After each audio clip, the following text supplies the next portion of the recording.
તો હેલો, કેમ છો વાલા મારા મિત્રો? આજના વ્લોગમાં તમારું બધાનું સ્વાગત છે. આપણે ખરું આજે શૈલેષભાઈનું લગ્ન છે ને એ ત્યાં આગળ જવાનું છે. કેમ કે લગ્ન નહીં, આજે રહોડું છે. એટલે રહોડામાં શું શું કરવાનું એ બધું ખબર નહીં, તે જઈને ખબર પડે શું શું કામ કરવાનું. બાકી તો તાપ બોલાવે જીએ. હવે આવી ગામડાનું લગ્ન કેવું હોય તો મને બતાવું ધ્યાનથી શું અને બનાવી રહ્યો તેના પીછળ તો ભૂંડા બહુ પાસ કરે. મળી હેડો તમને જઈને બતાવો. હવે ત્યાં પોકે ને એટલે આપણા માટે ખાવા રેડી હતું. એટલે બીજી આપણે પેટનો ખાડો ભરવા તો ખાવામાં આવું કંઈ કાઠિયાવાડી ખાય ને કે એટલું મજા આવે ખાવાની. તો બહુ મજા પડે.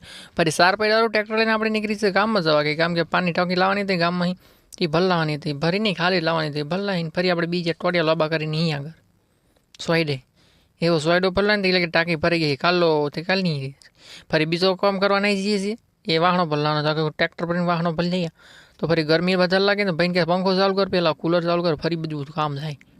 તો કુલરનો ધડો ધડો વાયરો ખાઈને અમે નીકળી જઈએ છીએ કંઈ નહીં જતા બેસી જઈએ આરામ કરવા માટે કે આમાં છોકરો જો રમવા બાટકી પડી છે. તો ફરી આપણે નહીં જઈએ છીએ જગ લાવવા પાણી જગ રહોડું હતું કે બધાને કે તાળું પાણી પીવું છે, બધાને તાળું પાણી પીવડા દીધું છે ફટાફટ. તો અમે ત્યાં રિક્ષા લઈને નહીં જઈએ છીએ. ફરી ખાવા થઈને તો ખાવા બી જઈએ બજી અરખાટનો ઠાડું એમાં ખાવામાં તો આપણે પાછું મિલીએ જ નહીં, સહેજ જઈ વાર નહીં. તો આજનો બ્લોગ એને કરીશું, મળીશું કાલના બ્લોગમાં. Bye bye. ચેનલ પર નવા સબસ્ક્રાઈબ કરતા જજો.